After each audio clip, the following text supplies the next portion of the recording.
Hi everyone! I've been noticing how quickly I've been going through different nut milks and other dairy alternatives. For those of you who can drink dairy milk, a reminder that it can be frozen easily. This isn't the same thing with yogurts and cheeses, which will change texture unless you're cooking with it, and then it doesn't matter. But for those who are going towards nut milks and other dairy alternatives to reduce outings to get fresh milk, I'm going to show you two different ways to do it at home and then to turn that product into delicious horchata. First, the long way to make nut milk at home. So you're going to need almonds. In this case, I've got whole, unsalted, raw almonds. You could also use blanched. You'll need half a cup of those and 3 cups of water. So we've got 2 already in the large measuring glass, and we'll add 1 more. So again, that's half a cup of almonds to 3 cups of water or thereabouts, depending on what consistency you want. And then you'll need a pinch of salt and sweetener if desired, and finally a way to strain it. We've got a nut milk bag. You could also use cheesecloth. What I forgot to mention before is it's ideal to soak the nuts overnight, just in water and with a little bit of salt. So you see that murky liquid, it's full of anti-nutrients that interfere with digestion of nuts.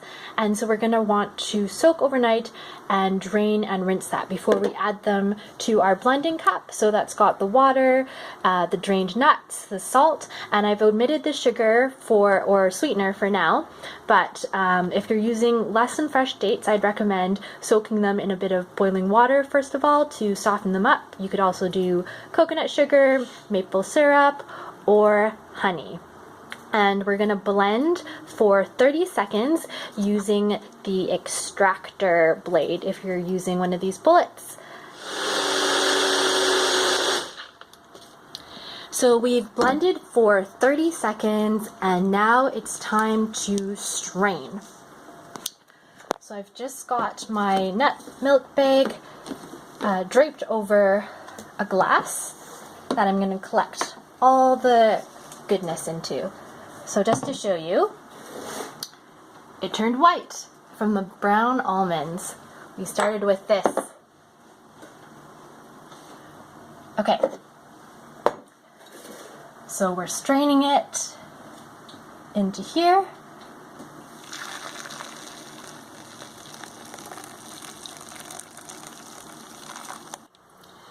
You'll have quite a bit of leftover almond meal at the end, and you can save that and put it in baking if you like.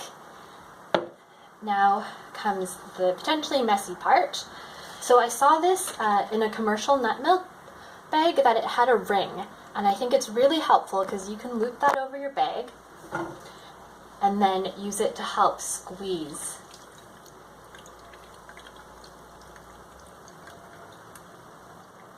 Already saved a trip to the grocery store, but it gets even better. Next, I'm going to show you the hack way of making nut milks at home, and admittedly, I haven't done it any other way since, with the exception of the demo. For this recipe, you'll need 3 cups of water and about a 1/3 cup of almond butter. I mentioned earlier that the proportions are not too important. It depends on how concentrated you want it. Did you know that most boxed almond milks that you're buying, or nut milks, are just 5% or less nut? If you're buying a more premium local product, you may be lucky to get as high as 30, but that step is all within your control depending on how much nuts you're putting in.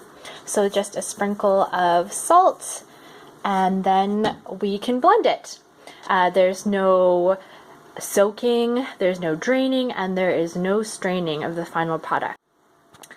And there you have it, our finished product in just a matter of seconds, a delicious homemade nut milk.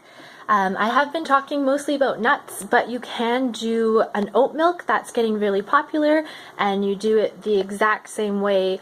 Soak the oats, overnight, blend them, and strain it, and it does add some creaminess, as would a nut like cashew. With natural nut butters, there's usually some separation that occurs, especially in the fridge. You'll find that when you open it up, the oil rises to the top, so a way to get around that is just to store it upside down so the oil rises to the surface.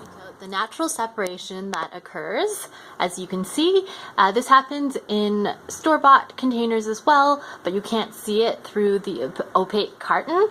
Just a reminder to shake it up before using for best results. Another consideration is you can add some fun add-ins after you've made the base product. So you can throw in some turmeric, matcha, frozen berries. Freeze-dried berries actually work even better. Dates for sweetness. Some classic flavors of vanilla. This is pure vanilla extract, cacao powder, and powdered peanut butter. Note these are all separate flavor profiles, so just pick 1 to 2, throw them in, and give it a quick whir before enjoying. This also helps little ones to make it more enticing if they're only used to drinking dairy milk. As promised earlier, I'm now going to show you how to make horchata, a Mexican rice drink sweetened with sugar traditionally and flavored with cinnamon. So we're using the almond milk that we just made, and traditionally it would be done in an overnight process involving soaking and straining of rice, and in some recipes simmering as well. But we're going to cut that all out and do the quick way so we can enjoy it as soon as possible. So to the almond milk, I'm adding 1 cup of rice bran solubles, also known as tocopherols. It is the stabilized part of the bran and germ, the most nutrient-rich portion of the grain, and it's been separated with just enzymes without heat to preserve all the antioxidants. There I just added some dates for sweetness. You can also do banana. I've got a chunk of frozen banana here. You can also do some coconut sugar. We'll omit that for now. Maybe add it later if I find it needs more flavor. Now some cinnamon. I don't have a recipe here. I kind of just do it to taste. So it depends on how much you like that spice. And then vanilla to bring out all the flavors. And I think that's everything that I want to add. Traditionally, there would also be something like evaporated milk. If you have that and are okay with dairy, it's usually about half the portion of the milk or almond milk you would add as evaporated milk to fill your container. I happen to just have some sweetened condensed milk left over from this week, so I'm just going to add a dab of that for some extra richness. Okay, and then everything can go in the blender.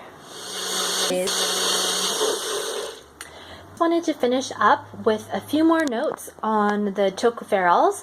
So they are a form of vitamin E, and as rice bran solubles, the antioxidant compounds are about 20 more times more potent than vitamin C, and 40 to 60 times more potent than vitamin E. Plus, they're a source of essential fatty acids and fiber. So I just finished that off by pouring over a tall glass of ice to make it even more refreshing, and a sprinkle of cinnamon. For my next recipe, I'll be showing you how to make a gluten-free olive oil orange cake. So stay tuned for that.